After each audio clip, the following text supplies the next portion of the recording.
Au Québec, c'est au Québec que c'est le plus facile d'obtenir des services pour une femme en Amérique du Nord pour obtenir des services pour avorter.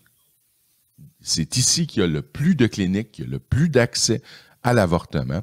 Et au Canada, suite à la décision, encore une fois, exactement comme Roe contre Wade aux États-Unis, au Canada, c'est la décision d'Aigle de la Cour suprême en 1986 ou 87, je me souviens, qui a décidé donc l'avortement était légal. Et entre-temps, je vous rappelle que Chantal Daigle, avant même que la décision soit rendue, était allée voir le docteur Morgentaler pour se faire avorter, avant même la décision qui est venue, dans le fond, lui donner aval, qui est venue rendre légale la patente.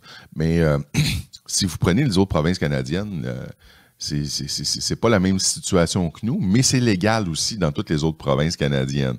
Alors, à partir de là, puis il n'est pas question de l'interdire. Même les conservateurs, dans lesquels il y a des fondamentalistes chrétiens qui sont contre, ils sont contre sur une base personnelle, mais tous les candidats des différents, du parti, par exemple du Parti conservateur pour la course à la chefferie, nomment ouvertement que ça ne sera pas remis sur la table. Okay? Ça, c'est pour eux autres, c'est coulé dans le béton. Ce qui est aux États-Unis appartient aux États-Unis. Ce qui appartient au Québec et au Canada appartient au Québec et au Canada. Tu sais, on peut-tu... Mais nos médias, présentement, font vraiment un travail de merde autour de cette question-là. Il faut le dire. OK? Alors, ils prennent littéralement les débats de l'État voisin et ils les importent et ils nous font sentir que nous sommes directement visés par ces questions. Puis c'est pas nouveau, là. On a entre autres la polémique qui est arrivée avec George Floyd aux États-Unis. On a eu littéralement des centaines de milliers de personnes qui sont sorties dans les rues pour manifester pour les droits des Noirs aux États-Unis, en tentant de nous faire croire que c'était la situation qui prévalait ici, au Québec. Écoutez, c'est d'un ridicule consommé. OK?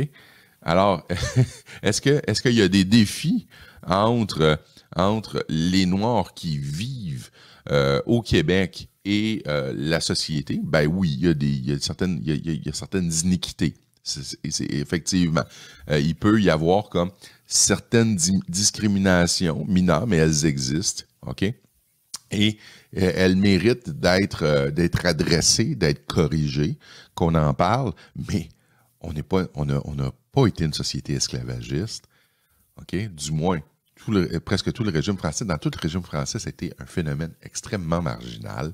Puis quand je dis extrêmement marginal, il n'y a pas eu de traite de personnes ici. Tu sais, arrêtons de prendre ce qui est ailleurs et de le ramener ici.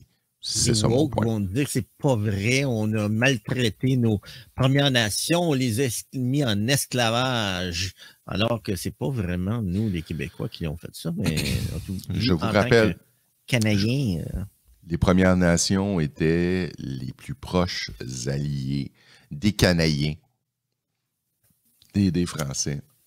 C'est à partir du régime anglais qu'on les enferme dans des réserves et qu'on se met à jouer, d'ailleurs, les Autochtones contre les Canadiens.